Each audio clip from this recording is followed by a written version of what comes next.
хамгаалтын зурвасын хэмжээг бол нийслэл дүүргийн засаг дарганаар баталгаажуулах үүрэгтэй байдаг. За хамгаалтын зурваст иргэдэд газар олгох, цаашлаад энэ газартаа барилга байгууламж барих, за мал бэлчээх, альва нэг үйл ажиллагаа явуулахыг хатуу хоригддаг юм а. За учир нь бол хамгаалтын зурваст гэр сууц барих, гараж байрлуулах, үйл ажиллагаа явуулах нь хүн амын эрүүл мэнд цаашлаад эд хөрөн амь наст одоо онцгой хохирол учруулна гэж үздэг юм.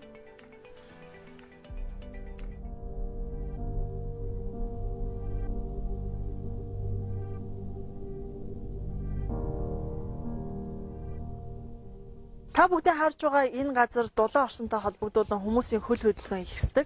За хүүхдүүдийн хэлж байгаагаар бол яг энэ орчмын газраар явхад жишээлбэл тогны гүйдэл мэдрэгддэг, цахилгаан одоо тог цогтөг гэсэн ийм мэдээллийг өгч байсан юм. За тийм учраас сонгон хайрхан дүүргийн хэрэглэгчдэд үйлчлэх төвийн монтерууд бол иргэдийн энэ аюулгүй байдлыг хангах үүднээс за яг энэ цахилгааныг бол тасдж байгаа энэ дүр зургийг та бүхэн харж байна. Өнгөрсөн 2018 оны дүнгээр Улаанбаатар цахилгаан түгээх сүлжээ төрийн өмчит хувьцаат компани эзэмшлийн шугам тоноглолын хамгаалтын зурвасын дэглэмийг зөрчиж буусан 5950 айл өрх аж ахуй нэгж байна. Үүнд айл өрх 4745, аж ахуй нэгж 1010, гараж, чингэлэг, павильон 195 байжээ. Эдгээр айл өрх аж ахуй нэгжид хамгаалтын зурвасыг яаралтай чөлөөлөх тухай албан шаардлага мэдэгдлийг өгчээ. Та бүхэн харж байгаа энэ утас бол зориулт нь бол барилга байгууламжийн дотор монтаж хийдэг утас байгаа. Нэгэсэндээ барилгын доторт бүтэн шаварлагын цаана үүдэг ус чигнээс хамгаалагдаагүй юм утас байгаа. Гэтэл энэ айл өнөөдөр эндээс 3 ай салаалаад өгсөн байгаа. Энэ зөрчил байна. Эрчимчдийн тухай хуулиараа хангас байгууллагын зөвшөөрлгүйгээр цахилгаан эрчимээр чааш түгээх юм уу хангасан тохиолдолд бид нар эрчимчийн төтгөлзүүлэх мөн байгуулсан гэрээгээ цутлах бүрэн эрхтэй байдаг. Тэгээд бид нар өнөөдөр энэ айлынхаа утсыг хураагаад мөн цаашаа дамжиж байгаа тэр айлуудынхаа аюулгүй байдлыг хангуулах үүднээс цахилгаан оруулах нутгуудыг хурааж авч байна. Таны ойр орчимд ил задгаа цахилгааны утас унаж уулзшгүй шон, тулгуур, хаалт, түгжээгүй шийд, самбар байвал 7004, 7004 дугаарын утсаар цаг алдалгүй мэдэгдээрэй. Энэ дугаар нь Улаанбаатар цахилгаан түгээх сүлжээ компанийн 24 цагийн ажиллагаатай утас юм а. Хотын хэмжээнд бол яг 7-6 цагийн байдлаар бол 1600 гаруй объектын болон галтмарын дуулгын тоо бүртгэсэн байдаг.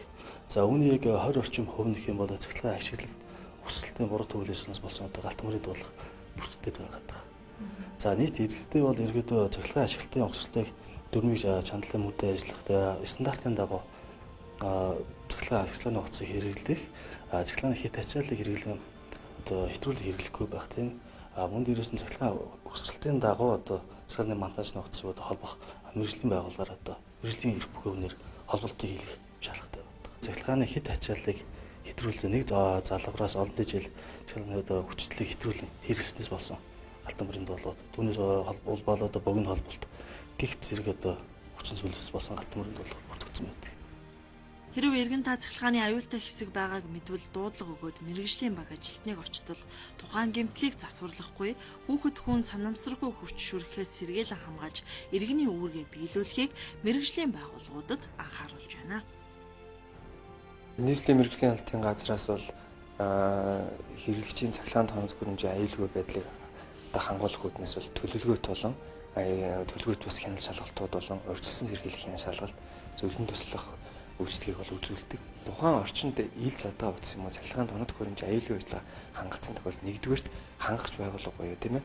Одоо нийслэл дотор томоохон Улаанбаатар цахилгаан түгээх сүлжээ чимээ компанид ихлэ мэдэгдэх ёстой. Тэгээд үнэхээр энэ юм ноцтой нөхцөл байдал үүсэх юм бол мэргэжлийн албан байгууллагад яаралтай мэдэгдэх хэрэгтэй. Манайхаас аюулгүй ажиллагааг яаралтай хангуулах одоо тухайн шугам тооцоолж аюулгүй ажиллагааг хангуулах эзэмшигчдэд шаардлага хүргүүлэн энэ аюулгүй ажиллагааг хангуулах ажлыг бол мэргэжлийн албан байгууллагаас хийдэг. Стандартын утсаар наад зах нь одоо газарт тулдаг зориултын утсаар нь юм аваа. Хэрвээ алсгсан хол газар авах гэж байгаа зориултын утас тулгуур дээр нь утас чирмсээ татаж аваа гэсэн шаардлагуудад тавьдаг. Мөн энэ нийслэл шалтгаалаад бас маш том эрсдүүд дагуулдаг болохоор тэр бүх зөвлөмжүүдийг бид ард иргэдэд өгж явж байгаа.